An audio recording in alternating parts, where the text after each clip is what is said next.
something kind of engaging in that scene, or like the event, like whatever it is.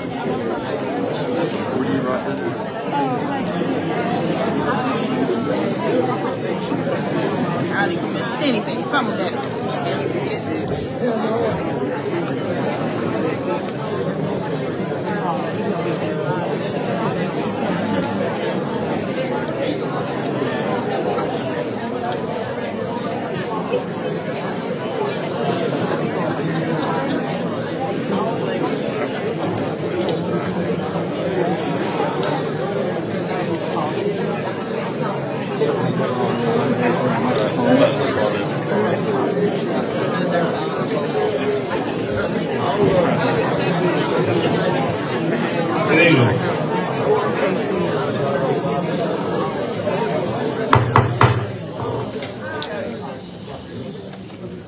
Thank you. We thank you for being here tonight. We're going to, our Pastor Dennis Brunson sitting there to me, is going to do our invocation. Please stand for invocation. Remain standing. Pledge. May we pray. Dear Heavenly Father, we come before you this tonight, God, first of all, to tell you thank you for this wonderful, wonderful day. We pray now, God, as we prepare to deliberate over these matters. Pray, God, that you would give us kind hearts, sharing hearts. God, help us to be temperate. And God, we pray that we honor you in everything that we do. In Jesus' name we pray. Amen. Amen. Amen. I pledge allegiance to the flag of the United States of America and to the republic for which it stands, one nation, under God, indivisible, with liberty and justice for all. Thank you. We have towards our agenda for this evening. Any addition to the agenda? If not, I ask for a motion to approve. Second. All in favor, aye. On special presentations, there is none. On the special presentation, we have a list here. First of all, I'd like to make a few statements. I'd like for everyone to know how we got where we are tonight.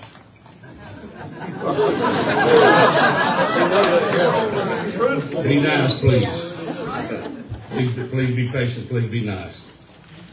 The IDA bids. We can't hear in the back.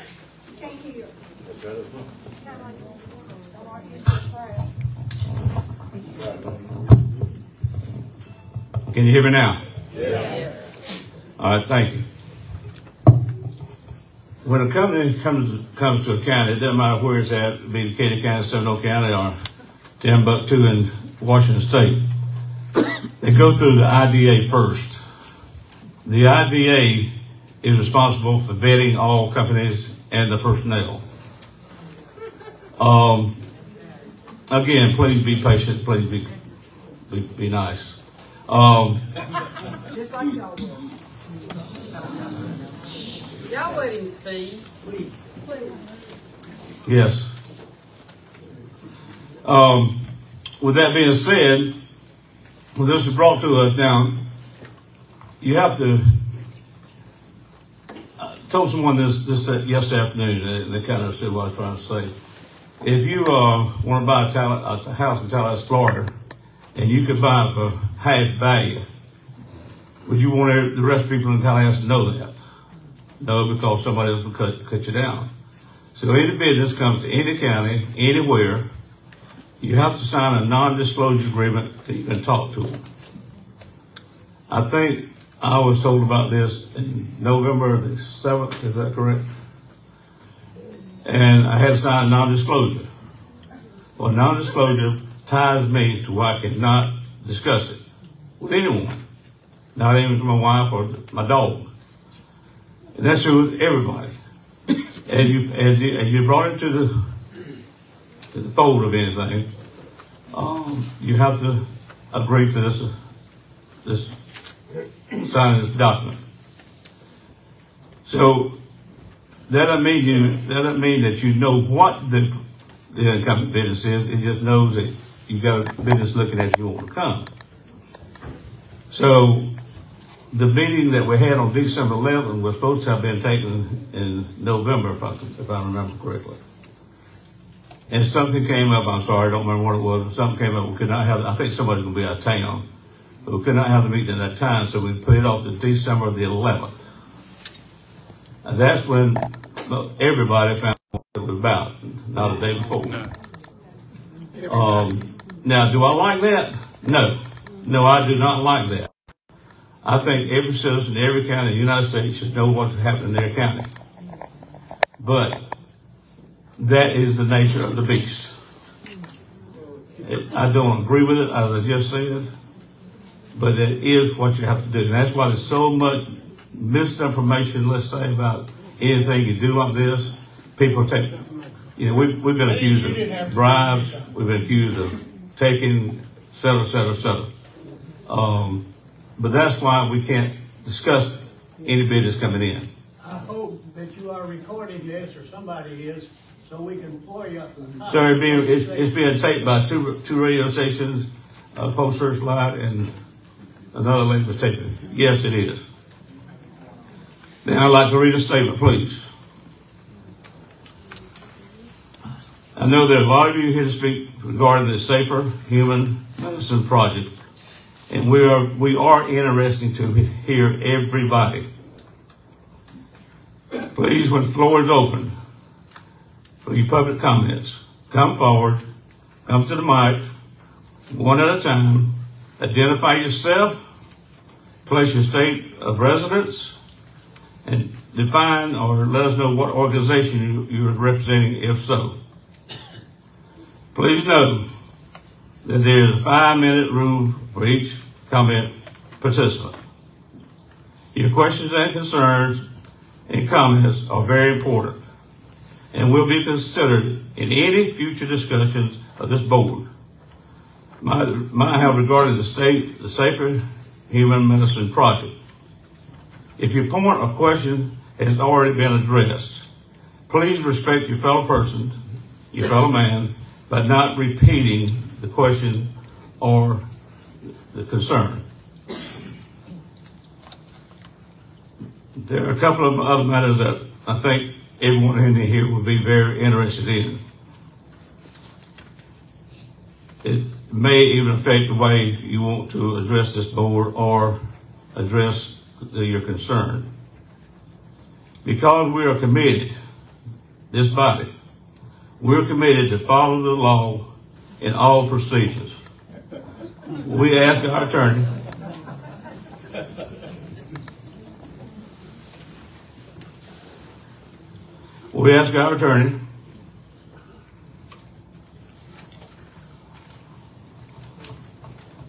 I'll get there. Sounds too cool. We ask our attorney to check on the December the 11th, 2023 and take a closer look at it and be sure everything was proper. We have come to understand and to realize that a joint meeting of the Board of Commissioners participated on December 11th, 2023 to consider a project agreement and a pilot agreement, both related to Safer Human Medicine. Project was not properly noticed or posted as a meeting of the Board of Commissioners. We have believed until yesterday that the meeting had been properly noticed and posted, and those who requested our presence at the meeting, again, let me repeat that. We were asked to be at a meeting, and we assumed that the people that asked us to be at a meeting had posted it and recorded it. That did not happen. We take the responsibility of that. We're not trying to hide. We take responsibility of not posting and noting of our meeting. Because the meeting was not properly noticed and posted, we have been advised that action taken by this Board of Commissioners at that meeting, including the vote to approve then and to subsequently signing the project agreement and the pilot agreement, are not binding and therefore are not legal.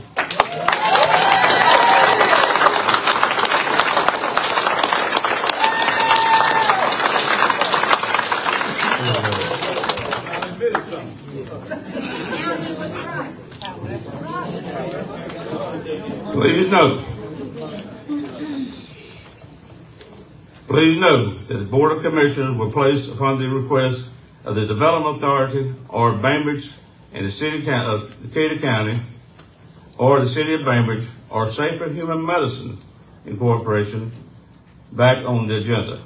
At this point, however, neither the proposed pilot agreement nor the proposed project agreement are approved by your Board of Commissioners. Praise the Lord.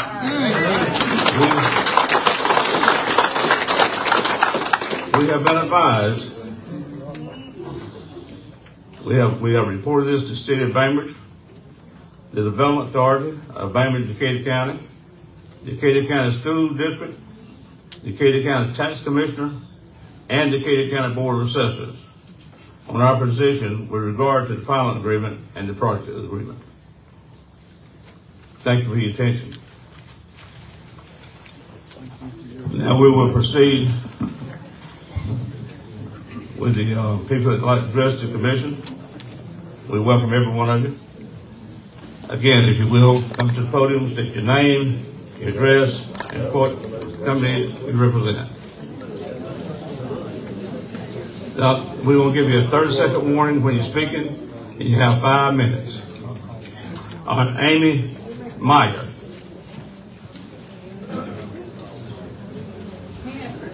Yes.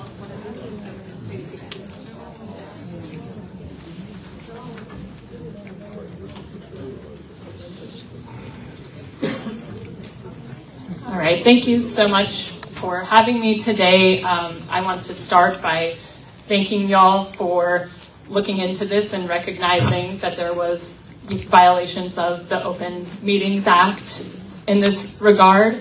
I want to also encourage you, though, not to stop here and to take every action possible to challenge the validity of the bond, because... If you would, please just say your name and your... Oh, I'm so sorry. My name's Amy Meyer, and I'm representing PETA as their manager of primate experimentation campaigns, and I live in Oregon.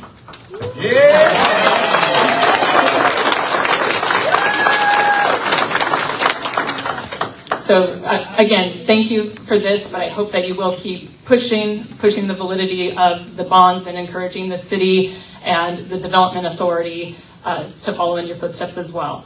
And I want to continue to speak on why I hope you will do this.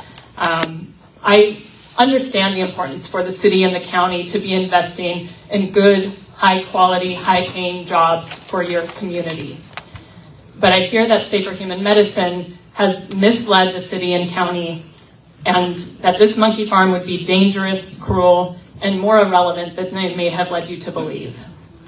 Laboratories and the monkey warehouses that supply them, even the ones that have been established for decades, are struggling to fill these jobs because nobody wants these jobs. It's dirty, hazardous, and soul-breaking work.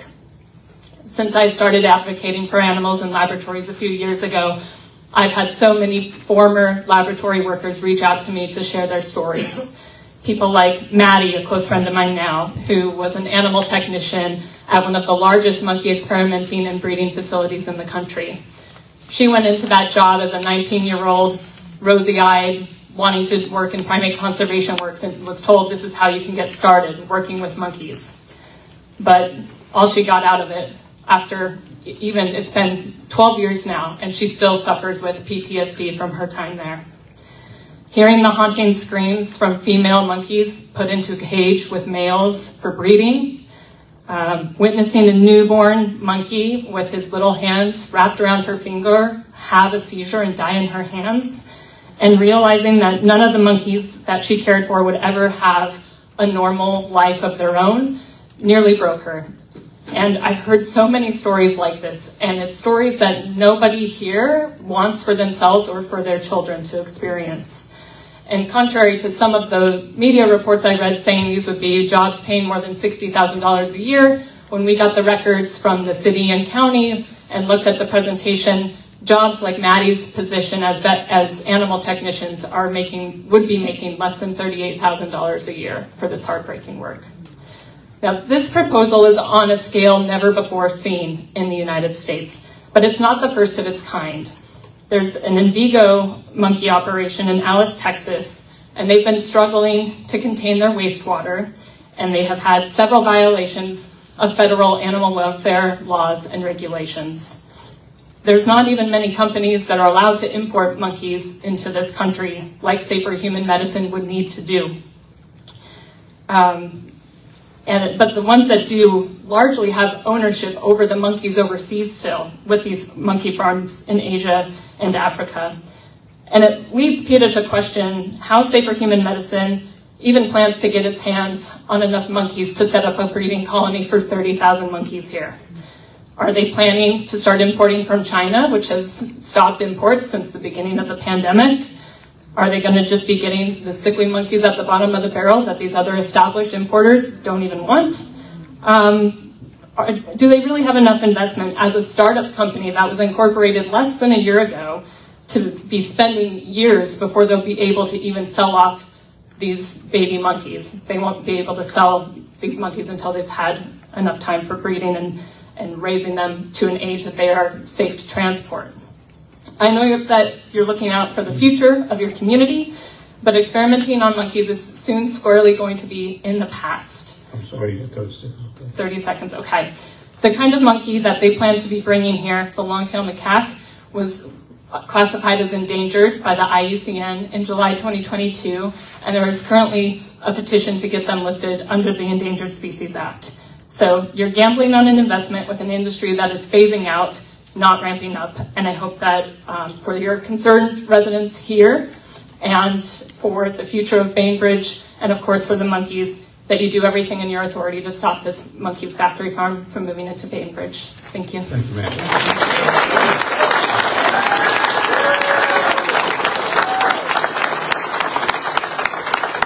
We have Gordon Rogers.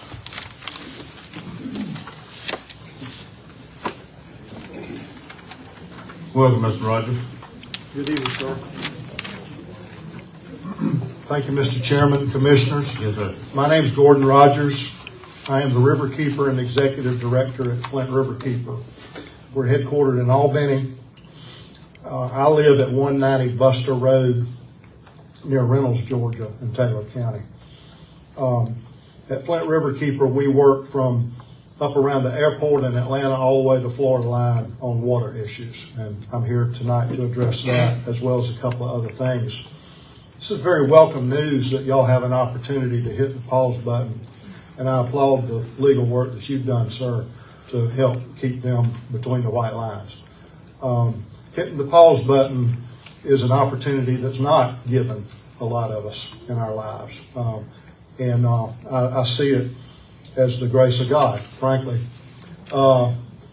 May I approach and give you a handout? Thank you. Absolutely.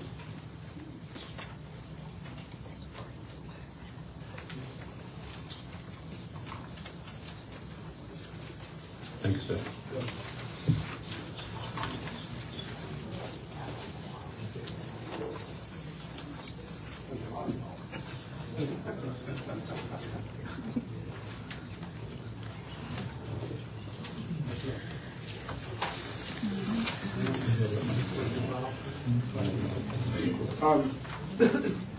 This is a list of questions. Don't be alarmed. I'm not going to ask any of them. I just want you to read them. It's about 19 items, and when you add them all up, it's about 50 questions. I invite you to read them later and discuss them with one another and with your attorney. In my opinion, unless you can get good answers, good satisfactory answers to all of these questions, you need to keep your finger on the pause button. And there's other reasons to do it too, probably, but this is just our opinion that these are important questions. It doesn't mean that these are all of the important questions, but these are the ones that we could come up with over the last week or so. And I was very careful to consult with attorneys and political experts, lobbyists, to make sure that I was covering our bases, but it doesn't mean that it's complete. Flint River Keepers issues are woven through this. Our issues are water issues. We're concerned about 4 basic things. One is sewage treatment capacity and the appropriateness of that sewage treatment, particularly for viruses. Killing viruses is a whole lot harder than taking nitrogen or phosphorus out of a wastewater stream. It's a whole lot more expensive. And that's related to whether there would be pre-treatment coming out of that plant versus the treatment occurring at the Decatur County plant. So those technical details are extremely important. The stormwater coming off of this facility in terms of rooftops, pavements, whether or not there's monkeys outside at times for any sort of quasi-free range or foraging that's been mentioned by the developer, and what happens to that runoff, whether it's captured and run through the wastewater treatment system, or is it just running off into a ditch in the river. Normal stormwater techniques are not appropriate in a situation like this. And then related to all of that, what happens in a major storm, and is this in a flood zone? What happened in 1994 on this site? What happened in 1998 on this site?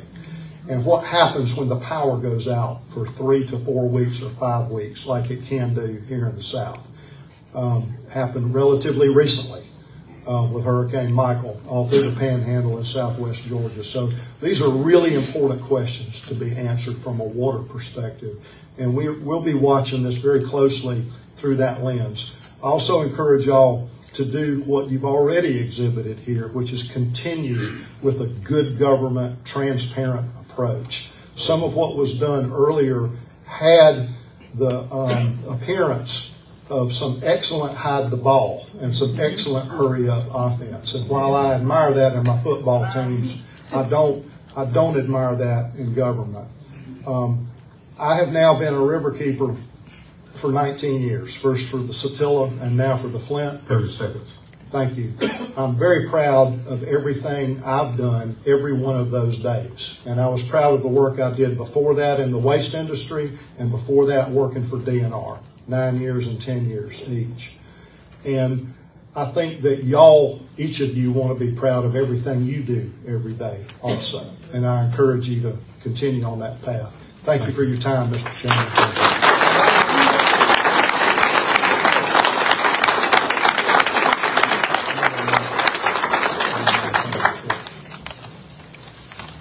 So what, you want to speak to? Yes, sir. What's your name? James Meredith. Meredith? Sign in earlier. No, I just got in. I got here. There was no. They did not sign in. I just got in. I signed in at the front. Would anybody that signed up to register, mind if this gentleman goes ahead, so he's standing on the front? If you will come forward, sir, and state your name and address. How are you? My name is James Meredith. I live at 200 Andrea Avenue, Bainbridge, Georgia. And mainly the reason I'm here is I was called tonight. I have not been advised of any of this is going on. But I have been involved. I ran for commissioner. I know y'all remember that. I didn't win. I got 40-some-odd% in a county. I got this gentleman's county right here. We had a good election. I lost. But my concern is I want to ask you, are y'all willing for us to, through the FOIA Act, get the information of your discussions and all of that to where we can know whether the truth is being told to us or not? Because as you know, sometimes a little bit gets left out. We're not going to ask any questions tonight. We're here to listen and take every concern to heart. Okay, then. As you know, you're retiring soon. I think you're going to retire before the next election, aren't you, sir? Once you got enough for... Once you, I think I've had me enough. that's what I thought, sir. So It's the most. the taxpayers will have to foot this bill. And even Judge Cato made the statement that we will never recollect the monies that we spent on the gun deal. And the gun deal's not a bad deal as far as working people. But we as citizens are paying for that, I guess, for the rest of our lives. And I think all of you know that. But we want to be able to know on the out front. I understand from hearsay that we are paying, giving them the land, giving it to them rent-free. It's theirs. And afterwards, they don't have to pay taxes on it for 10 years, and it reduces every year after that. How do you get a return on something like that as she sells that? And I've been told that all of you voted for this and agreed with this a great deal. I did. I think all of you voted for it. I would like to know why in the world anyone would do something like that.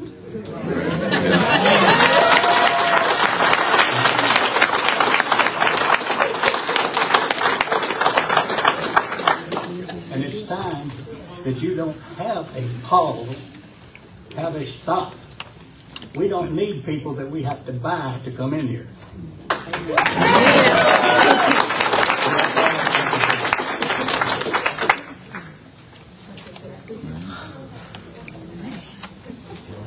Those who wait around to the end of the board meeting, we will share you up with you guys more thought. Next we have Lisa De Silva. Is that right? De Silva? Mitchell's easier. I'm sorry. Thank you. No, that's okay. It's a maiden name. A lot easier. I'm Lisa Mitchell De Silva. I live at 3813 Bethel Road in Brinson, Georgia. Anything else? That's it? You represent the company? Or are you here to sit? Myself. Okay. Myself. I am a two-time resident, so, and this isn't my thing, but I'm going to do it anyway. I'm talking to you today as a devoted two-time resident of Decatur County, deeply concerned about the proposed monkey farm. The recent presentation by Dr. Lisa Jones-Ingalls with PETA brought to light some crucial information. Additionally, the active involvement of Decatur County citizens in researching and sharing information on a newly formed Facebook page highlights the collective effort to educate and prevent the construction of this facility. This grassroots movement is rapidly gaining momentum through local and statewide petitions, and it's attracting worldwide through the Associated Press. Last week's meeting has been in over 200 news articles from Albany to Australia with a viewership of over 600 million. One of my best friends in London even found it on her local news. The world's watching. While I understand the importance of relying on facts, I feel deeply compelled to share my personal perspective on the matter. 5 years ago, I returned to Brinson temporarily to assist my mother, Gloria Mitchell, in rebuilding her small 74-acre timber farm on Bethel Road, which was devastated by Michael. A dedicated educator and proud Bearcat at VHS for 40 years, my fiercely independent mother finally sought my help in preserving her family legacy. In the process, our family, spanning 3 generations, fell in love with our small town, and we collectively decided to make Bainbridge and Brinson our permanent home. Between us, we now own 4 homes that contribute to property taxes, and myself, my husband, son, daughter-in-law, and their 3 children are all active members of the local community and workforce.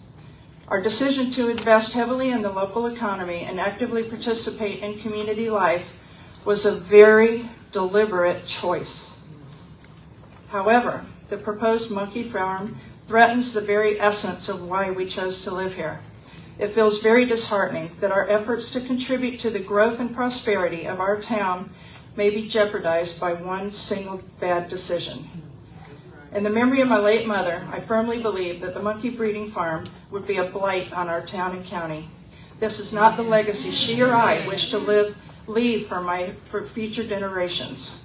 I can only imagine my mother standing here, and anybody that knew her knows how she could be, expressing to you all her disappointment in how this situation has been handled and emphasizing the gross misjudgment you've made by underestimating the citizens of Decatur County. I implore you to reconsider the implications of this facility and its potential impact on our community's well-being. Please let us collectively make an alternative decision that aligns with the values and aspirations we hold dearly for Decatur County. Thank you.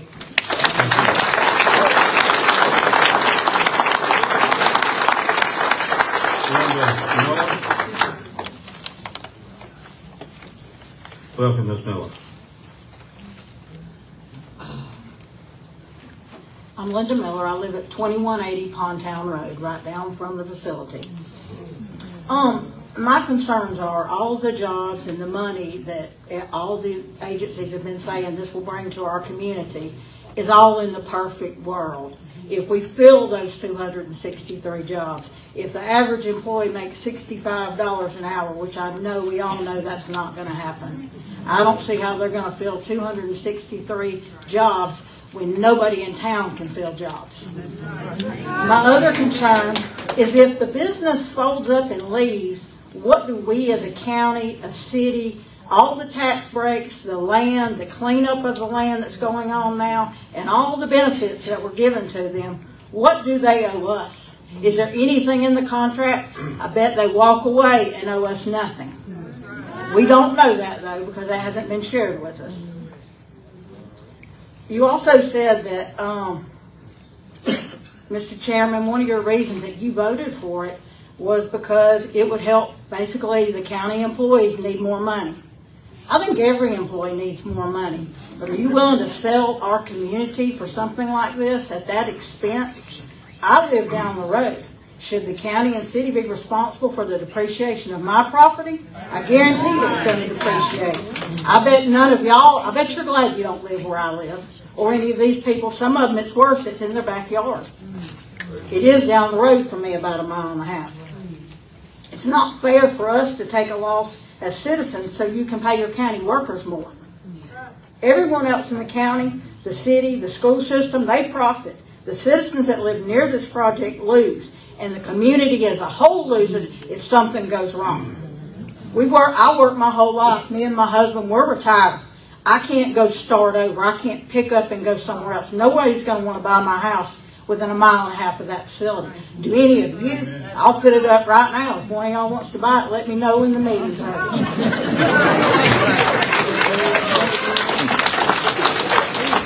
If there's an environmental disaster, what happens? Does the company walk off? Who's responsible for cleanup? Or do we have to live with it? Or is there even a possibility for cleanup? Was any of that thought of at the time when y'all agreed to this? You can talk about non-disclosures all you want, but there's certain things we as citizens have a right to know. The NDA, public interest, states in some cases there may be public interest in disclosing certain information, such as illegal activity, public health and safety, or other government transparency. NDAs cannot be used to prevent the disclosure of information that is in public interest. I feel the 5 agencies that met and did this all did it in secrecy, whether there's non-disclosure or no non-disclosure. If you were transparent, you wouldn't have held the meeting on Monday, December 11th at 1 o'clock, and you would have made sure the public was aware.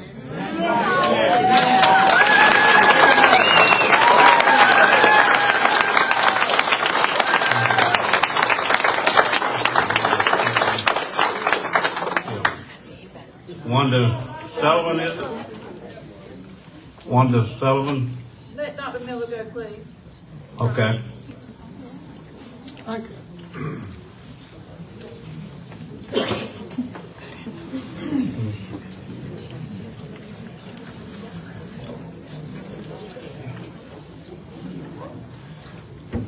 Can you hear? Yes. I'm Dr. Gordon Miller. I consider it my duty as a citizen and physician to describe my studies for your consideration. Monkeys and humans can transmit infectious diseases to each other because they are both primates. If management gaps occur, risk of infectious contagious diseases can occur. the Associated Press reports that the monkey breeding company, Safe Humane Medicine, is led by executives from 2 other companies, including the Charles River Laboratories, which was investigated last year for bringing monkeys from Cambodia, falsely labeled as bred in captivity. The Charles River facility proposal for a monkey breeding farm in Brazoria County, Texas, has been stalled by opposition from local citizens and officials and their state representatives. If monkeys from Africa and Asia, the old world monkeys, are brought in directly, mosquito-borne diseases can spread to the community, including falciparum malaria, yellow fever, and possibly Zika.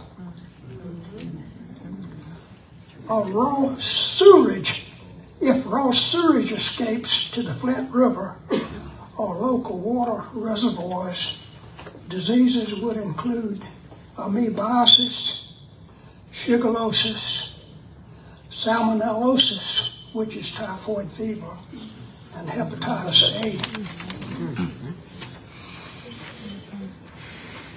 A. Working personnel from the community will enter and leave the facility daily, and monkeys have all the same respiratory diseases that humans have, including colds and tuberculosis, but not COVID.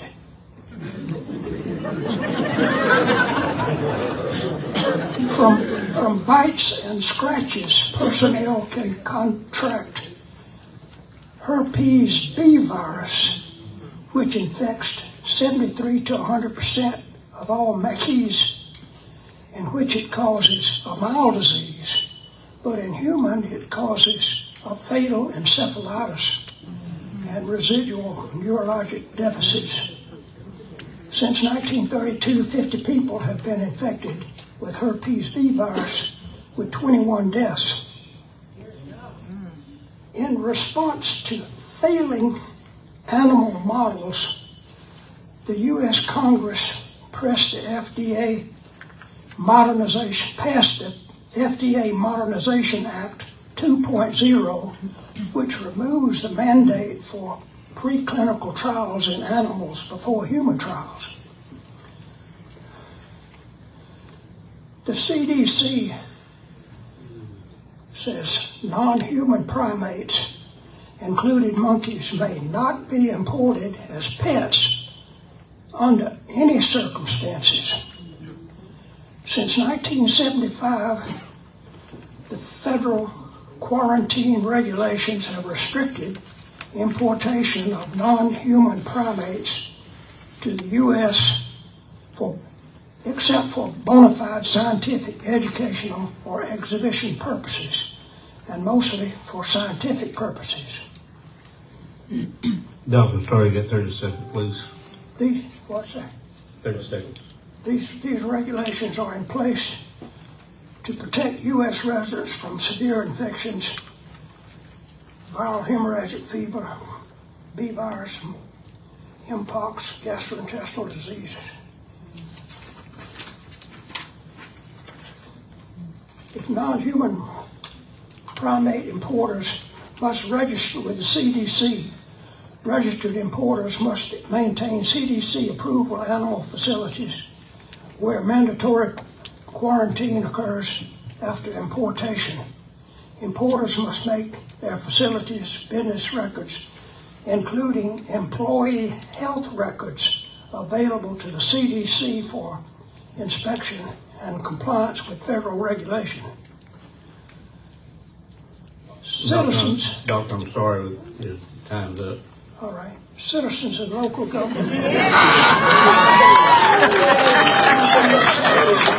we best use discretion in deciding which answers to allow to the community. Excuse me, I did not use all of my time. Let him have it.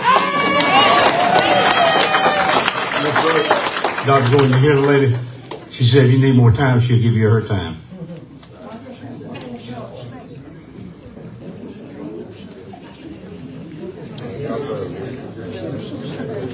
If you want more time, the lady offer her time.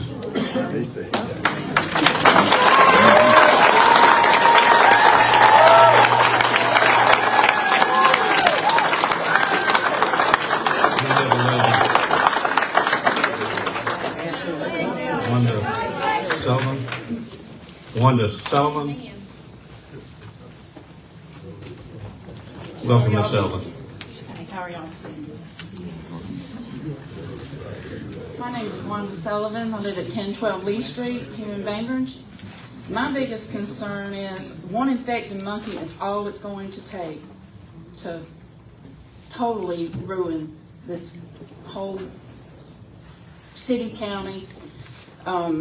Another concern is all of us citizens of this county, the workers who work the hotels, that work the people that come in to, sorry, I'm a little nervous, but the people that come in to want to camp at the campgrounds, our Bass Nation, all of our local businesses. We have been made a laughing stock. There's been so much posted all over about this county. No one's going to want to come and buy from our local businesses, our local farmers, any of that because of all this and the scaredness that they're going to have over all this. When I think about my kids, my grandkids, and all of ours swim in that river, ski in that river, fish in that river. Shoot, my dad and my brother ashes are scattered in that river.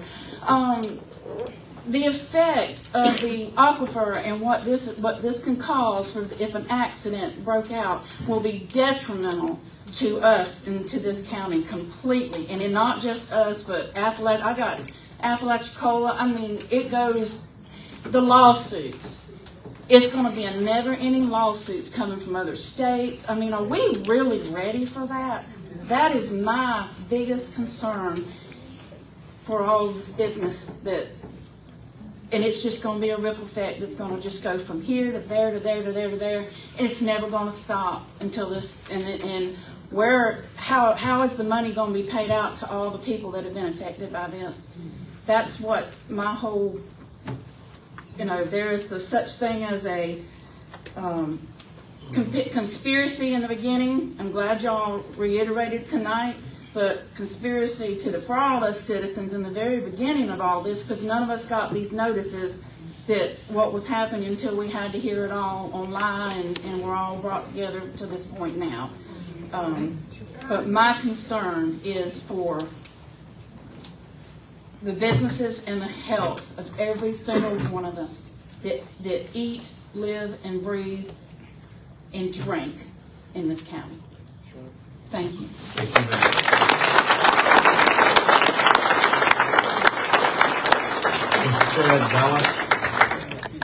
Chad Dollar. Welcome, Mr. Dollar. Good evening. Good evening, sir. Well, I've talked to the city, I've talked to the development authority, and this makes my trifecta. My name's Chad Dollar.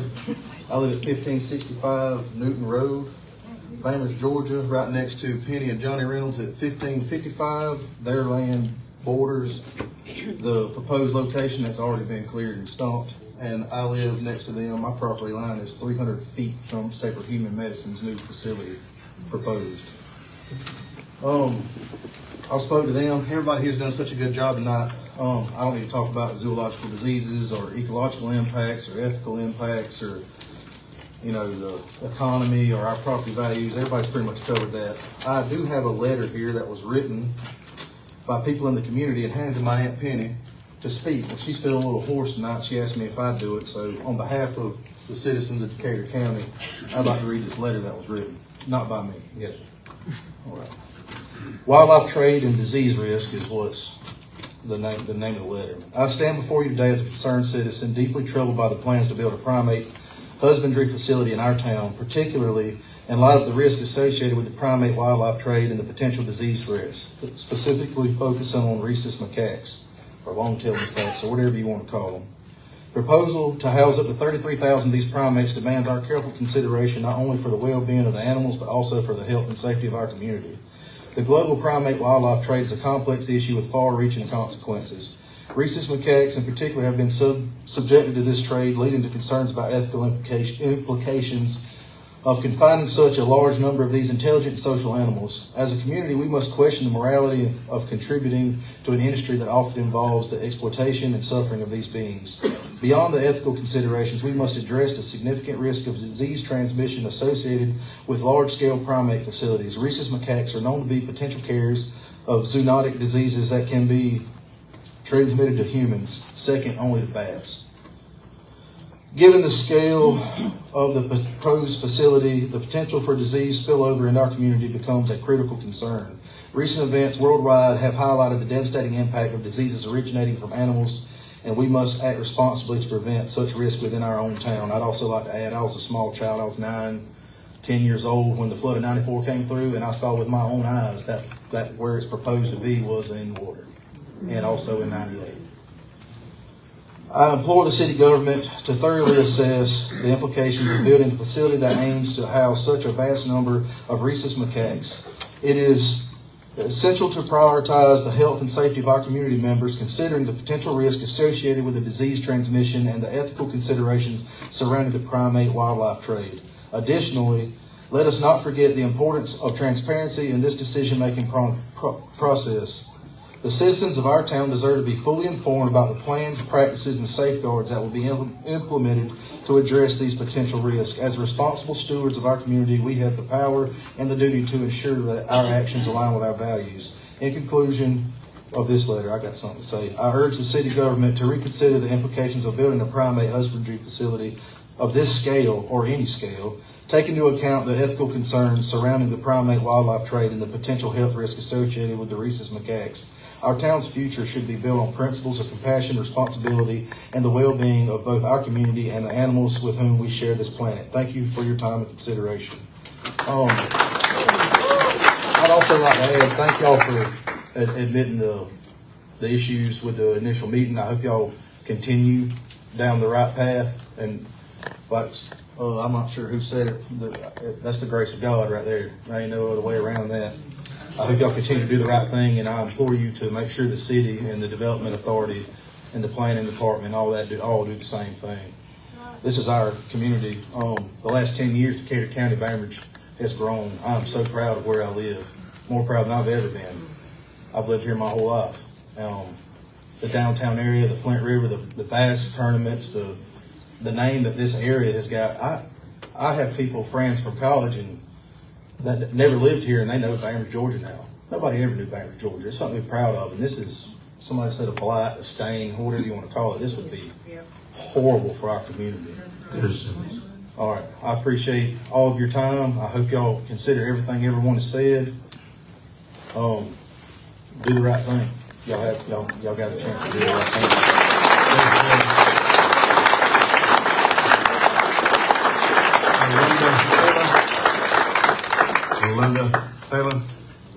Melinda, I'm sorry. My name is Melinda Taylor, and I have a business at 231 South Broad Street. So thank you for the opportunity to be here. I'm here tonight as a concerned citizen and as a taxpayer here in Decatur County. And I was told by Mr. George, who is a friend and a customer of mine, that if I had a few questions, I could just ask my questions and you would get back with me with some answers, possibly. And so that's what I'm here to do tonight. I just had a few questions, and I just wanted to get your perspective as county commissioners. What is it about this project that made you want to give all of the incentives that you gave this project to locate in Bainbridge? I know it's 200-something jobs, but it's 200-something jobs. And, you know, we are giving them 20 years of tax abatements. We gave them 200 acres of land. Is there a deed? Is there a something on the deed that says if they do go under, does that deed revert back to the Development Authority, or do they get to keep it? Hopefully it would come back. I see you shaking your. I know I'm not expecting answers, but you know, what is the value of the tap-on fees and the permit fees that were waived? You know, for this company. What's the cost of the infrastructure that's being run from the property line to their facility that's on their property? You know, typically we run infrastructure to the property owner's line, but it's their responsibility to run their own infrastructure. In this instance, we're running infrastructure to their facility. What is at the community's expense? What is the cost of that? Is the project being charged a bond fee, or is that being waived? What's the financial assistance that's being provided by the community? Is there a performance period for the committed job creation? Meaning, if there aren't jobs created during a certain specific period of time, do they have to pay back any of those tax abatements that we're giving them? And on the tax abatement, something that has been touched on earlier, you know, the best indicator of future performance is relevant past performance or past behavior. We've got some pretty bad actors at the top of this company. And, you know, if you think about it, and what I've heard is, and I don't know this for sure, I could be wrong, but what I've heard is all of the boards that voted on this, and sure, you guys backtracked a little bit tonight, but you all voted unanimously on this project. Not just you, but the school board.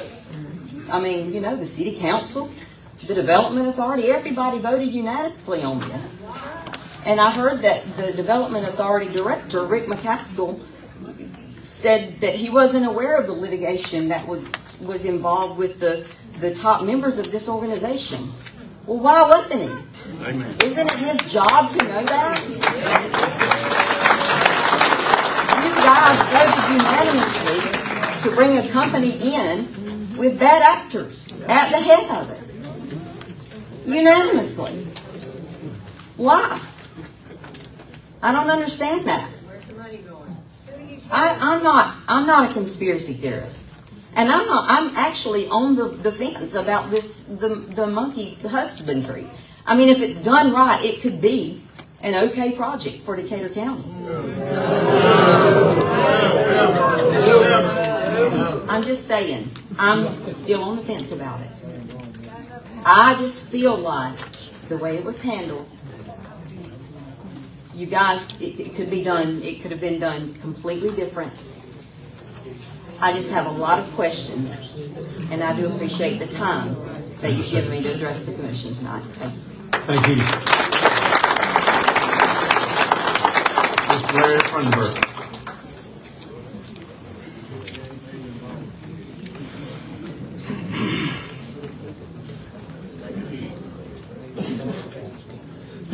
Larry Funderburg. I live at 206 Flint River Heights Road, Bainbridge, Georgia.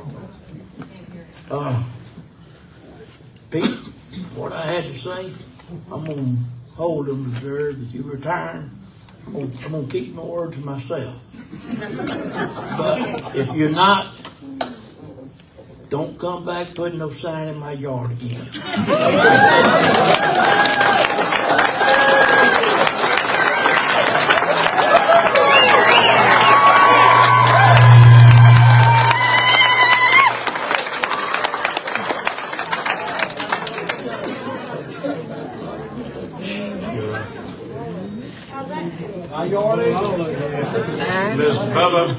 Mr. Bubba Stone, I'm sorry. Bubba Stone. There's people not on the list. I think I'm on the list. I think I'm on the list. Like after these people. Well, Pete, you're lucky. they've answered, they've already asked you a lot of my questions. Speak up, please. Can you hear me now? Good evening, sirs. Thank you for allowing me to address the commissioners, some of which I know well, some when you were younger. The commissioners of Decatur County serve at the pleasure of the people in this room in the county. I think that's evident by the number of people. And we did not elect y'all to serve to certain entities. And again, all this has been said, but I know you all, and I just can't imagine how, as a group, with disclosure, and I've seen non-disclosures that required a yes vote by this entire group. Hard to imagine. Putting Bainbridge in Decatur County on the map, we've all heard, as a high priority. Well, sirs, you've done it, but not in a positive way. As they said, we are local, state, national, international.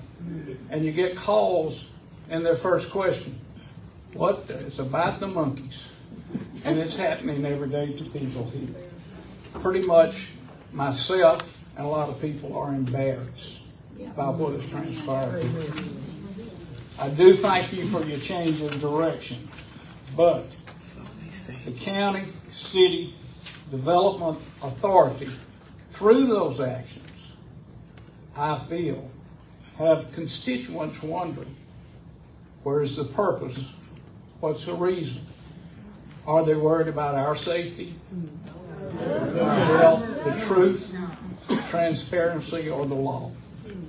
And I hope later that you will prove us all wrong with what we've not been able to see. We won't go into the Open Meeting Act. You've already, I'm sure, y'all's orientation, and you know all the rules on that. But how, I ask the question, without vetting, unless you can prove with your documentation, you could go forward with this project, this magnitude, that quickly. Were there any trips taken to Texas? The state of Florida has disallowed this to happen there. Were there meetings? Maybe we should get in the car, airplane, whatever, let's go see what these people are. Prove me wrong. I hope you can. I think we'll all be better served. But one thing, and I will talk on this and I'll let you go. There has been a validation case. This is the money. You're aware of it. Was filed in court by our elected district attorney on behalf of the state and naming our development authority as a party, Ramsey. And when one of our citizens actually showed up, I think it was December the 23rd, two days before Christmas, that this was advertised. To object, another elected official, judge, told him, no, that time's over. There's no discussion. We're only here to vote. And so, as far as the court case, PETA Legal Review has discovered errors, misrepresentations in this bond issue. And we're not talking $10 million. I urge the Commission to work with the Development Authority to appeal this order. We're in a pause. This needs to be the appeal. This is the go-to. This is the money. And if that can't be done, they need to go back, revisit, and take this money out of play. Without the money, there is no action. Or as they say, follow the money. And there may be other areas the district attorney can look at. We don't know that.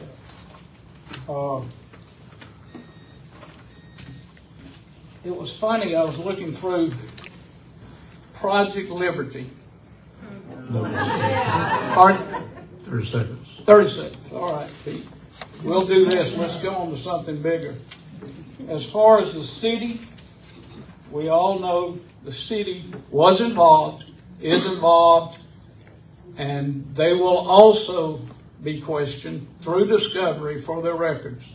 And I only hope that through conjunction of the city and the county that y'all will all reserve your votes and take this thing off the table. Thank you, brother.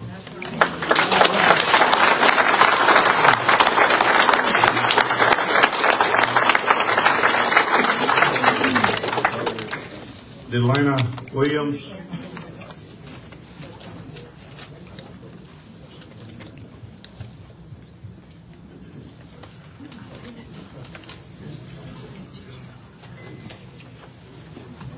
Good evening. Delana Williams, like Commissioner Anderson. I'm from Attapulgis on Fowlestown Road.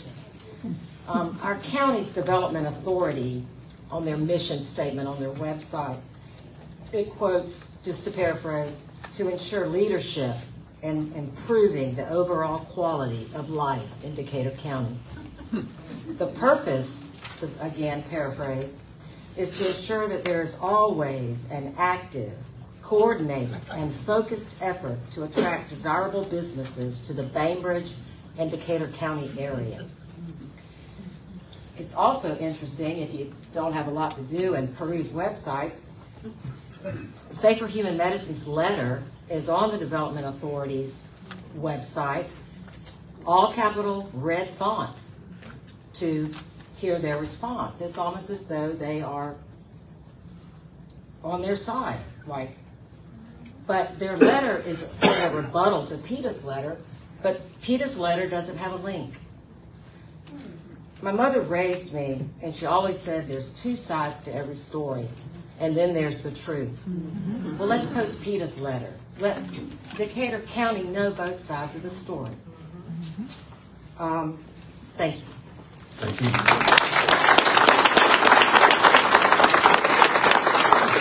Mr. David Stanley.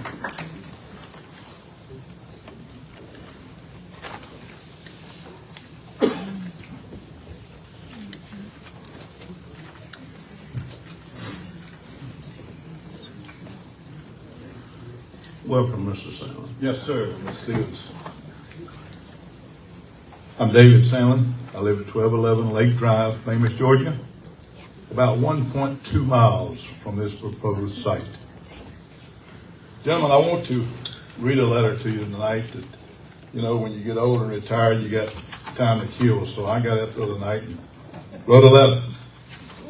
It's awfully disturbing. And, Mr. Stone just mentioned this about the city council, the city of Bainbridge not having anything to do with this. He says, except giving the rebate for the tax. Well, no, he doesn't. He's involved. So he is. So I made this letter to the mayor and the city council and the Decatur County Board of Education. I lived in Decatur County my entire life. I'm 76 years of age and retired. I worked for a manufacturing company for 34 years that manufactured equipment for processing products for human consumption. The monkey farm that is proposed by the city and county officials is very alarming, as it's already been stated, for our citizens in surrounding counties. The time that this company made contact with you guys, city and county officials learned the scope of the project, what would be involved, the housing of 30,000 monkeys, should have been revealed in true, full transparency with the citizens of this county. And if you couldn't do that, don't mess with it. There's plenty other industries that could come in. If the people was not for it, you should have not been for it. In my working career, I had numerous customers that put food processing facilities in industrial parks all over the United States. Let me explain that. I was in charge of the almond pistachio operation for my company, and I've done a lot of work and most of my work in Australia, California, most of it in California. What we would do in these industrial parks, they would buy almonds, pistachios from a producer, and they would take them, put them in a facility in these industrial parks, and then they would sell to bakeries all over the United States. And several of my customers had contracts with M&M Mars and Hershey Chocolate. And gentlemen, ladies and gentlemen, I want to say to you, do you think that in this industrial park there would be any food grade manufacturing company would want to be next to a $30,000 monkey farm? No. And furthermore than that, if y'all allow this to happen, and you don't push that pause button like we hope y'all will, and we know you will never have an industrial park. Now, all the money that has been established or put from the state of Georgia to put this industrial park, it'll be down the tubes. It'll no longer exist. You will never be able to get anyone to go in there. Because of monkeys transmitting diseases, flies, etc., lend itself to urine and feces.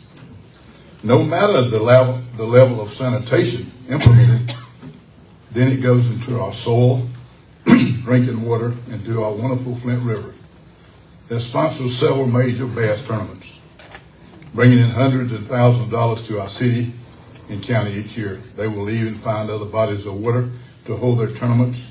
Land values would be decimated. You officials are elected to be good stewards for this community, county, and state. All of you are in question. I'm telling the gentleman the other day, would not it be nice if the officials make a trip to Seattle, meet with Amazon or other companies to have distribution centers, since we're located in the southwest corner of Georgia, which borders Alabama and Florida, a perfect corridor for distribution or other businesses. I read and find out things about this company and principles that our officials are working with are the people you would not want on your Christmas card list. And there's a background of these people having lived or worked in China for extended periods of time. 30 seconds. China's main goal is to destroy America and our way of life. China has made a statement, if you've ever done any reading, they're not going to destroy us with bombs, $100,000 bombs. They're going to do it with German warfare. What is the most perfect place to put a monkey farm and have a monkey infected when they give the world to infect us with infectious? They can do it without dropping one bomb on us. And I'll tell you what, gentlemen, you guys sitting around this committee, if this was traced back, it comes in from China money. That's the way they do it. They go to foreign companies in foreign countries, they get people and bring them in, and they use them. Thank you, and I appreciate y'all giving me the time.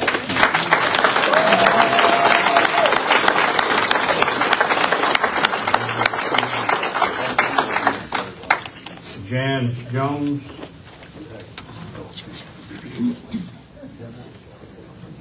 Welcome, Ms. Jones. Thank you. Hello, my name is Jan Jones. I live at 4172 Thomasville Road, Climax. Like most everybody else here, I oppose the monkey breeding facility project for many reasons. In particular, I'm concerned by the short period of time Decatur County leaders took before approving a project of this magnitude, the risks this facility will bring to our community outweighing the supposed benefits, and the huge cost this project will bring to Decatur County at taxpayers' expense. Additionally, I'm very concerned with some of the language being used to justify this project. After last Tuesday's City Council meeting, WALB aired an interview Mr. Rick McCaskill gave, in which he said, "We got more cows in the county than we got people to, and we got more chickens in the county than we got people to, so you got to kind of take a deep breath and look through all the misinformation."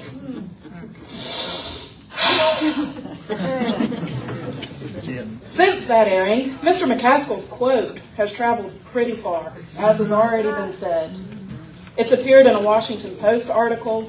It's appeared in a UK-based newspaper article. I'm sure it's probably appeared in an Australian article, but I haven't read that one yet. First, let's clear up some of that misinformation. Part of Mr. McCaskill's statement is true. There are more chickens here than there are people. However, according to the most recent census for agriculture in Decatur County, the total number for cows and calves was 12,837, which is much less than half of our population.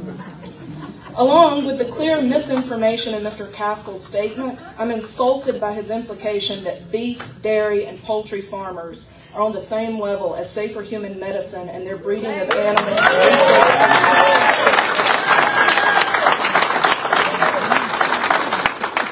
I understand the phrase monkey farm rolls off the tongue a lot easier than primate breeding facility. But words matter, gentlemen. And farms, real farms, have been what has supported Decatur County for generations, not big corporate industries who get millions of dollars and decades of tax abatements to entice them to come here. As many of you on this board are also farmers and serve on agricultural boards, you're all too aware that agriculture in general, and Georgia agriculture in particular, has plenty of challenges to face already without us casting our lot in with the animal breeding for research industry. I encourage you all to remember that the words you use to explain your decision to bring a primate breeding facility here carry weight, and they will travel. Don't jeopardize my industry trying to justify theirs. That's right.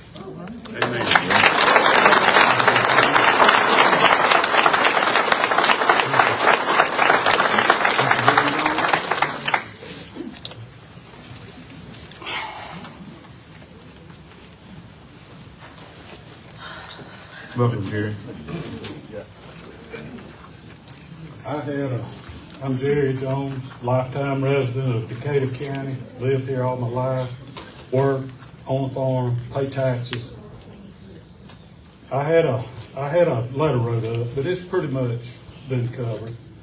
But my thing, y'all don't need to give everything away to the expense of this facility and what it means. I'm not a person to give a big speech, or I'm not a political activist. I'm a citizen and a taxpayer.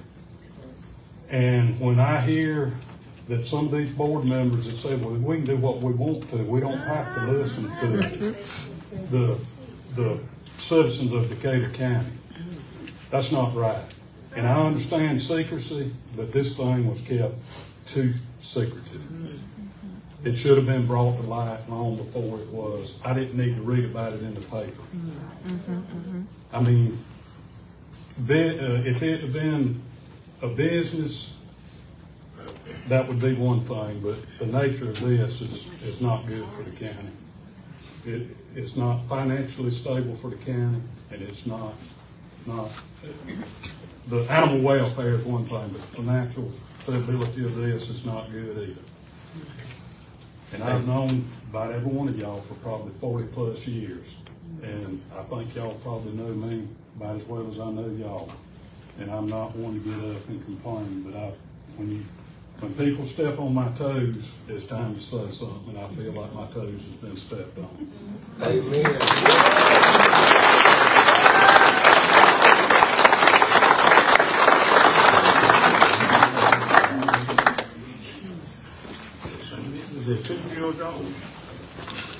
This is I'm Jan. That's Jill. Okay.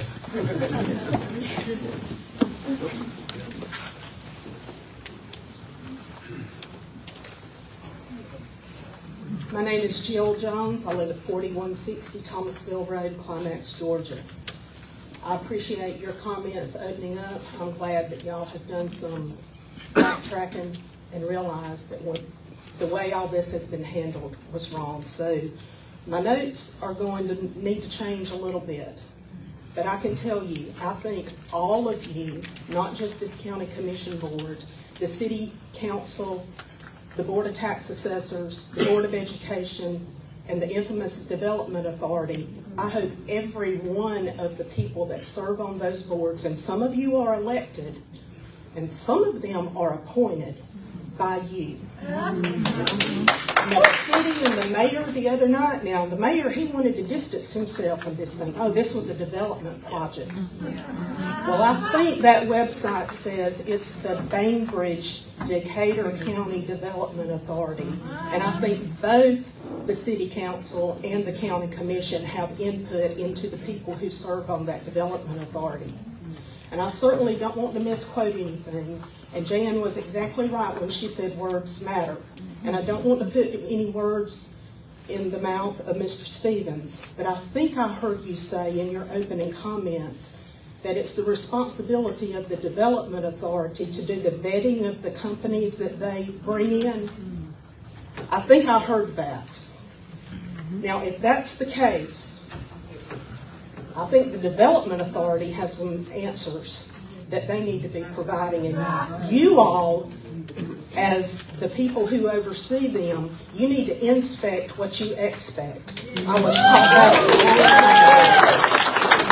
Now, I can tell you, if anybody had done even a minimal level of research into the background of these people, surely you would have identified that this Safer Human Medicine, their leadership, the Jim Hartness and all of those individuals, they have been associated with other breeding facilities. They are under criminal investigation by the Department of Justice. Now, we are supposed to believe that these same executive management people that's going to be running Safer Human Medicine, they're going to do everything by the book. I don't want to misquote Rick McCaskill, but he was quoted as saying that he's got confidence that Safer Human Medicine is going to do everything by the book, squeaky clean. These managers have decades of experience running their breeding and testing facilities that have not even met the most basic animal welfare standards. And as far as the open letter to the community that's posted on the Development Authority website, that is an insult to our intelligence. They describe their operations more like a monkey sanctuary than a breeding facility. And for Jim Hartness to say he's going to provide 30,000 monkeys, each with a toy and playtime, is absurd. Especially considering the fact that the flooring and caging at his Envigo facility entrapped animals' feet, and gaps allowed newborn puppies to fall into the drains during the time he was the chief operating officer at that facility. All of those violations resulted in the Department of Justice obtaining a search warrant. They went in there, they found 4,000 dogs in imminent danger, and the Justice Department shut that facility down. These are just a few of the operational practices that are far from squeaky clean. And they are very well documented in publicly available USDA inspection reports from November 2021. I hope you will look them up and read them for yourself. Surely, this is not the kind of business and industry that you want your children and your grandchildren to aspire to work. As everybody has already said, y'all put Bainbridge on the map. And people are watching and they're listening. We have made the news locally, statewide, nationally, and internationally. Sadly, it is nothing for Decatur County to be proud of.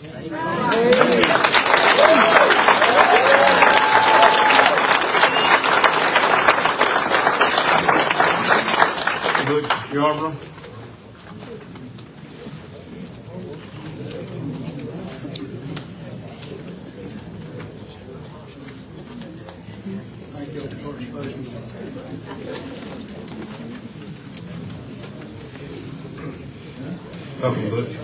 Hey, Pete. I'm Butch Yarborough, and I live just north of West Bainbridge, off the Pinetown Road. We farm and own property there. I'm proud Mr. Curbo found y'all an out. There you go. I'm looking at you, Bobby Dog. We help you get up there. And you do something stupid like this? Stupid. Pete, I'm going to give you a break. You didn't know the background of the thing, I don't think. They all got run by. Steve, you're another. And Rusty's a personal friend forever. And I know he'll do the right thing. But I'm glad Bruce found y'all an out. We've always bragged on y'all the way you handled your business. Everybody knew what was going on. It was above board. And now y'all done fell right in here with the city of Bainbridge. Rick McCaskill needs to be fired. Y'all do it. And y'all should push that. Anybody that did not do the background on this project should be fired. Bruce found y'all an outlet. I know the four of y'all can do the right thing, so we can be proud of you again. It ain't too late, people. It's not too late. You too, Rusty. Thank y'all.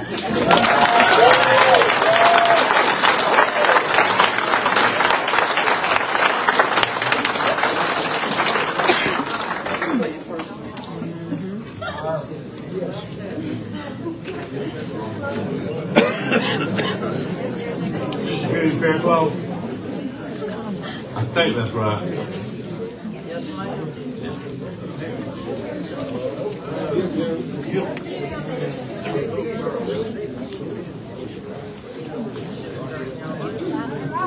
Hey, June.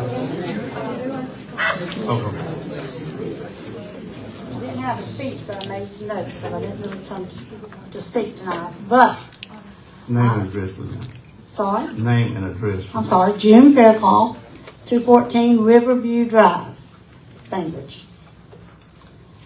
I honestly want to start off by saying how much I have appreciated in the past the respect that was shown to me from this whole board. And I will see y'all in April again to present again to you guys if we all, or y'all all, still have a job too. Tonight, I come before you, and I don't really know where to put it, but I come tonight mad as hell.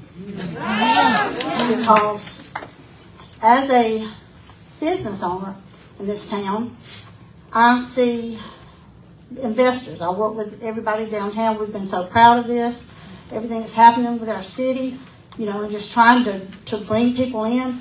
My latest investors are now, and one of them spoke today, they're ready to pull out. They said if they had known this is not what they bought into. And they do not want their money tied up with this type of a reputation. And that makes me sick because I'm a big part of drawing those people in, so I take that personally. Also, I've worked, of course, as we all know the type of work that I do, I worked 170 catastrophic claims for Hurricane Michael, all the way from ground zero in Mexico Beach, all the way here and in further counties and states. And this whole shenanigans about, or the whole structural issue, I guess, of this monkey farm concerns me because we see all these and we hear all these stories about that they'll be able to, you know, have these screened cages and these animals will be able to be outdoors and they'll have this and that. But I've never seen, or if you saw the entangled mess that we had after Hurricane Michael, I don't think that any of the structures that I've seen pictures of or want us to be sturdy enough to contain them.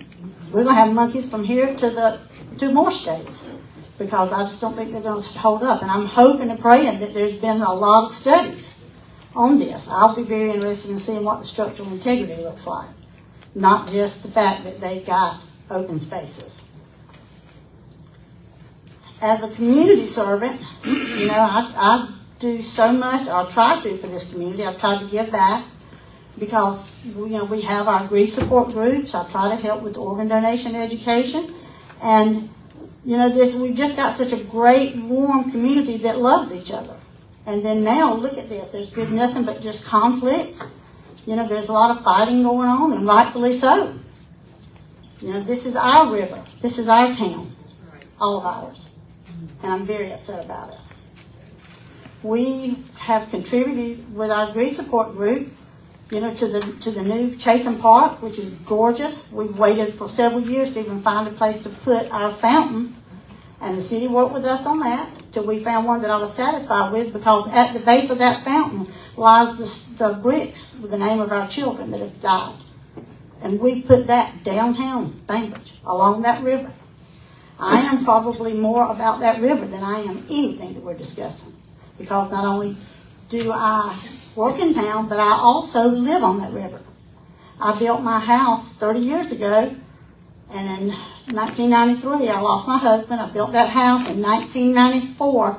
As I was barely moved in, I watched the river run through the middle of it, which is another concern with this facility, because it was underwater at the time, and if that water comes through it, that water doesn't just flow gently through there. It comes down like a wall. And that was just as devastating to the land, to all the structures, to my house and everybody else's. We had our homes washed into the river. And I just don't know if, like I said, if that structural integrity is going to hold up. when you get, if that should happen again, God forbid it does. But I really just wanted to be able to stand here, like I said, as a homeowner, you know, as a business owner, and as a community servant, to implore you to really take a strong look at this. I am so glad that everything was rescinded earlier because, like I said, y'all got a heck of a fight on your hands from all of us. Thank y'all very much. Thank you.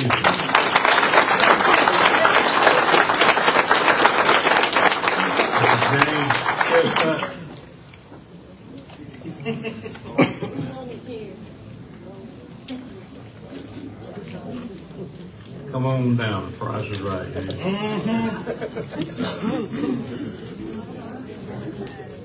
How are y'all doing? Good. My name is Not very James. good right now.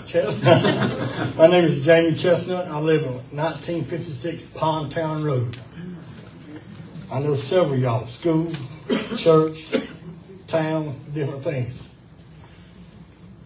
I've never been so disappointed in people I know as I was. This is something serious. I do not believe, I know you have your transparency, are you? Which y'all had to sign, you know, confidentiality. But why was this county not given the option to vote this in or vote it out? That's right. And we should have the option to do that if y'all clear this further, which I hope you don't. Y'all eat fish out of the river. I don't care how clean you go in these waste treatment plants. There is always something gonna leak out. Always. They always have accidents. And then it goes into the river. Then it goes down to Apalachicola. I know most of y'all, you like mullet, you like shrimp, and you like oysters. This just ain't about Bainbridge and Decatur County.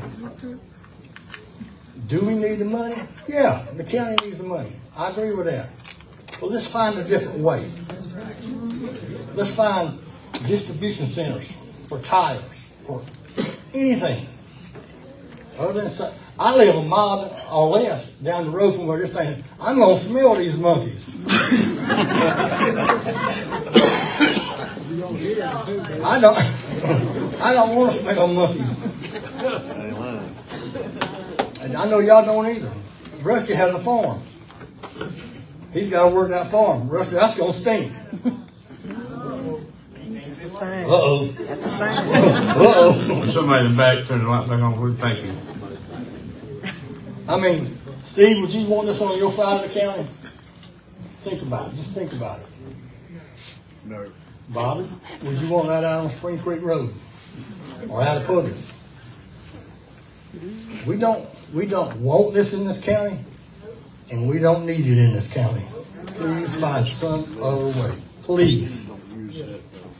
Y'all have a good day.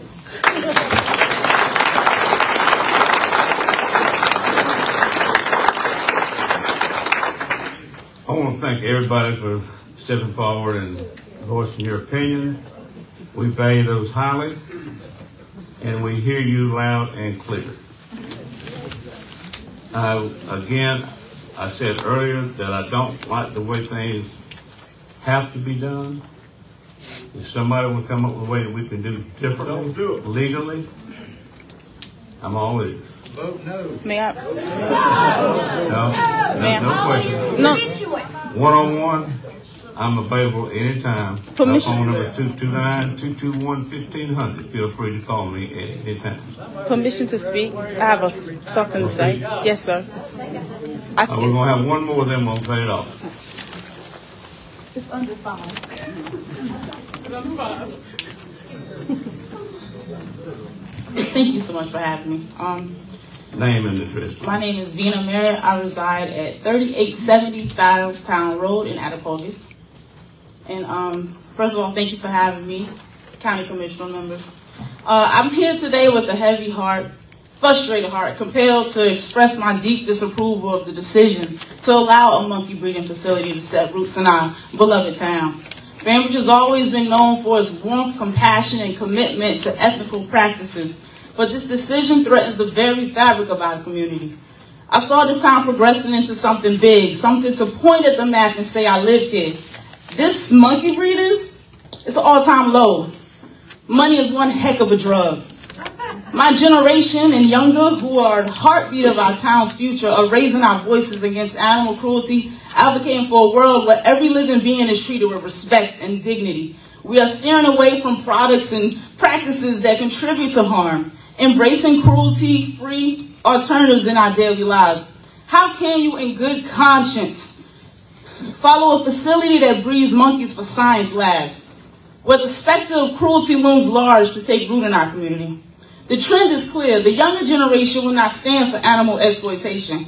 We have made it clear that we value compassion, ethical treatment, and sustainability.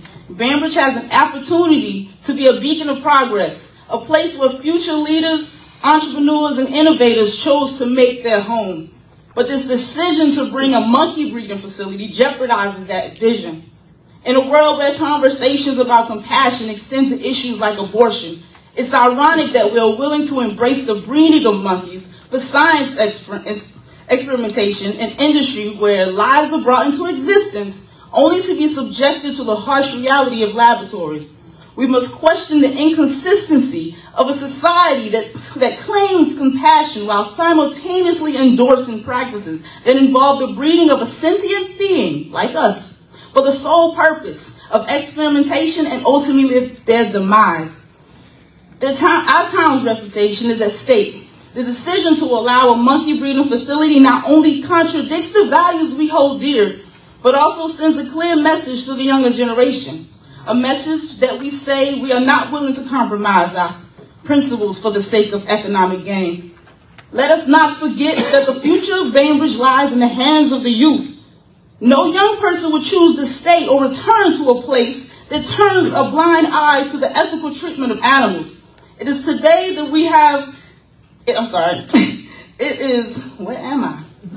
Choked up, y'all. It is time for us to reflect on the legacy we want to leave behind and consider the impact our decisions today will have on the generations to come. I implore the County Commission to reconsider this decision, as concrete as it may seem, to listen to the voices of our youth who are demanding a future built on compassion, empathy, ethical responsibility. Let us be a town that stands united against cruelty, that embraces progress without compromising our very core values. Thank you. Again,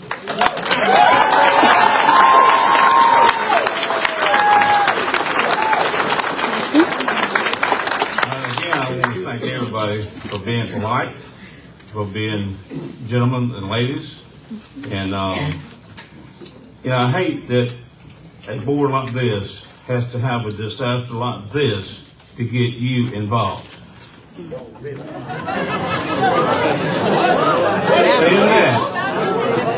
that. You're wrong, buddy. Saying that. You're wrong. This is the first time that we have had this room full since I've been a commissioner. Well, we thought we could trust you. I'm sorry, sir. I'm trying to be polite, and I'd like for you to be polite. Now, if you have something to say it nicely. You don't have to scream. Trust you. I don't understand. Let me say if you would, I'd like for you to stay for the rest of the meeting and hear the commissioner's remarks at the end. Because that way you will know what's going on in your county. We're moving forward to the minutes now. We have our minutes of January the 9th, 2024. Do you hear a motion to approve those minutes? Second, any discussion? All in favor say aye, please. Thank you much. Under old business, there is none. Under new business, we have the audit by Mr. Ben Lee. Ben?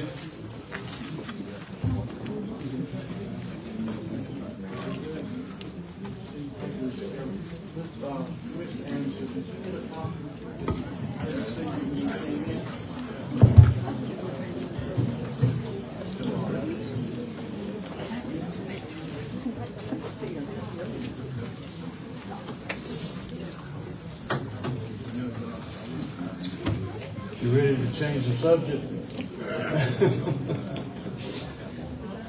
Oh, well, I'm here tonight to give you an opinion that is a different opinion.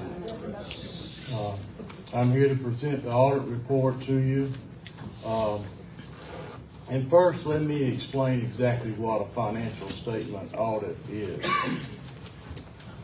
It is an examination to determine if the financial statements are fairly presented, which means they're not materially, that they are materially correct. Turn the mic up a little bit. So, it's not a fraud investigation. It's not a witch hunt. It's determining whether or not the financial statements that you present to the public and to the auditor are fairly stated. An auditor provides an opinion on that. You can have an unmodified opinion or a modified opinion. If it's a modified opinion, then there was a material correction that had to be made. So, but I'm here tonight to tell you that you have an unmodified opinion.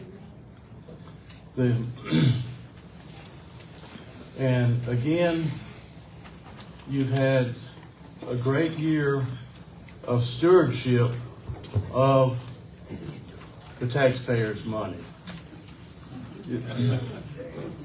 If you remember several years ago, the net position of the county had been drained immensely. And fortunately, the commissioners at that time had the wise knowledge to hire Alan Thomas as the administrator. Now, I started my career out of college in government. My first job out of college was with the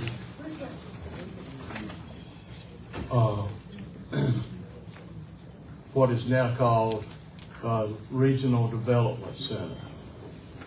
I became the assistant executive director of that, and I had associations and with plenty of administrators, city administrators, county administrators, elected officials that throughout the state of Georgia.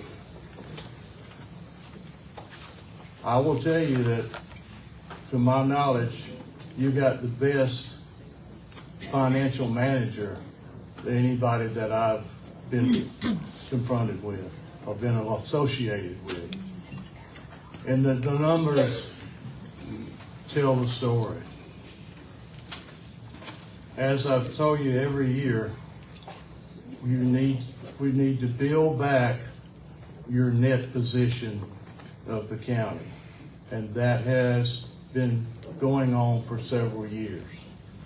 And this year, your net position increased by $8.6 million to bring your net position up to $91 million and some change. Now, that's not all cash money. 54 million of that is in capital assets, which is not money that you can spend unless you dispose or sell those assets. Now, it's been a tremendous job of y'all to be able to have built this up to this number. Now, and as I tell you every year, that number's got to grow, continue to grow. It has to keep up with inflation. It has to keep up with the needs of the citizens and the services that have to be provided. So we can't stop making sure that the money is wisely spent. And that's what you've done this year and several other years since I've been associated with you. And you have a good staff. They're all conscientious and they do a good job in the whole financial department. And so basically I'll end with just tell you the old saying, if it's working, don't fix it. So, do you have any questions for me? Wait, if it's working, don't fix it. Okay, all right. If it's working, don't fix it. Thank you. Thanks, Dan. We appreciate your business. We appreciate you doing a good job for us, man. Thank you. Thank you.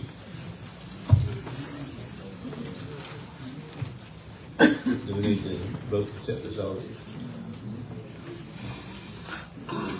Thank you again, Ben.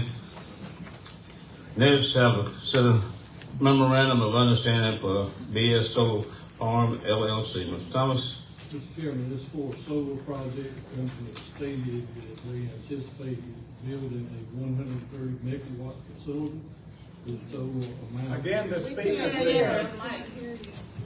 And the total amount of $130 million, and with it being a 130 megawatt facility, then that allows it under agreement that the board has made previously of a 10-year 50% abatement.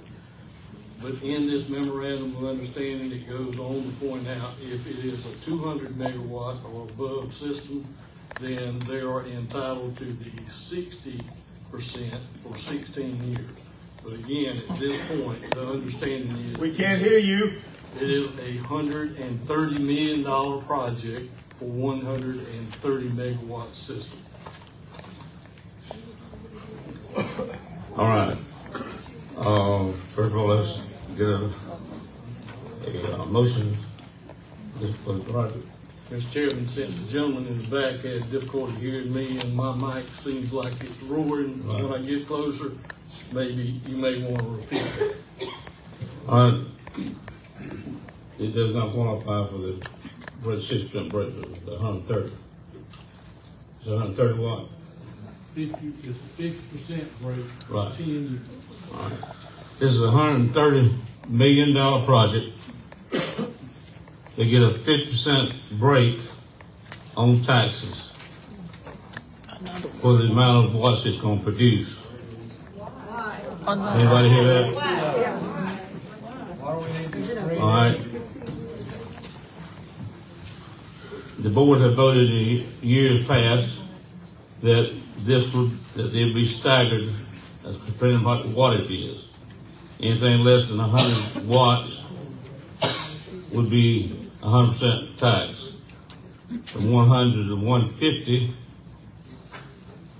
no, from 100 to 200, it'd be 50%, and anything above 250 watts would be a 6%. So, what do we get out of these solar plants? I mean, they're everywhere, but what do we get as a county or as citizens from storing our land? Sir, we're in a meeting right now. This is county business, and we will answer questions one-on-one afterwards if you like. I'll be more than happy to stay around and answer your questions.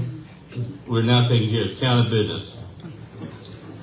We had a motion to approve this. Is there a second? Are there any questions or comments from the board? Mr. Chairman, I'd like to thank myself for voting, so it's coming. Y'all, this ain't right. Abstain from voting because of the conflict of interest.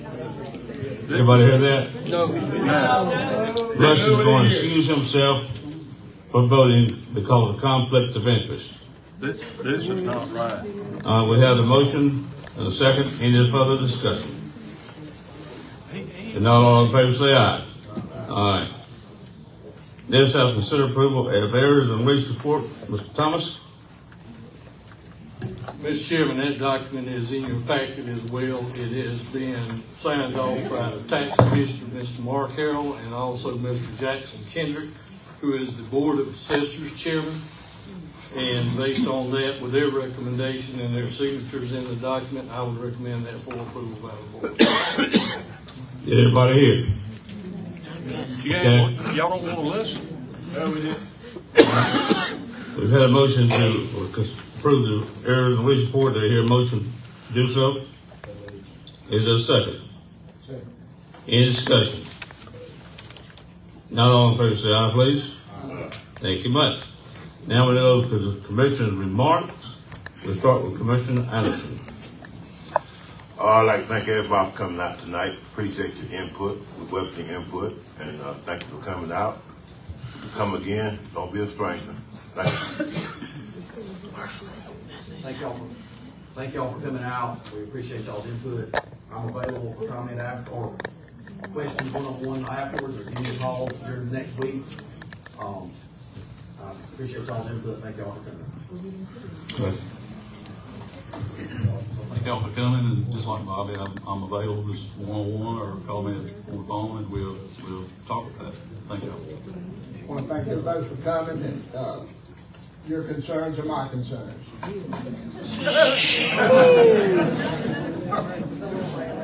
You've had a change of heart. I'd like to thank everybody for coming out. Thank everybody for the phone calls that you previously called me on, and we welcome your input. And again, thank you for coming out. Hey, can we get you to post y'all's personal numbers on your website where we can call it? Most people not writing them down. They're on there. They're already there. They're already there. Again, I seldom use the county phone, and again, my phone number is 229-221-1500. Feel free to call me anytime. Again, I appreciate you guys being here more than just to hear you. I appreciate you being involved in things that's going on, and we ask you to become more involved. We would ask that of everybody here. Now I see you shaking your head no. Believe it or not, I'm asking you to become involved. We don't have all the answers. If we had all the answers, we wouldn't have voted like we voted. If we knew everything we had to know now, what we know then, what we know now, it'd been a different completely. But whatever decision you make, excuse me, please. Whatever decision we make on the best information we have before us today. And as my 96-year-old mother-in-law said, I don't care how thin the pancake, there's two sides. With that, Research. You did not do the research. do what? Jim, you and I had a conversation. I told you at that time, if you had anything to say to me, say it to my face. Anytime after this meeting, I'll be glad to address you. That and my ask for a motion to adjourn. I got something to say. Second. Are you really All in favor, aye? Thank you much. office over to your I'm saying it for your face. I'm going to say something to your face. My man.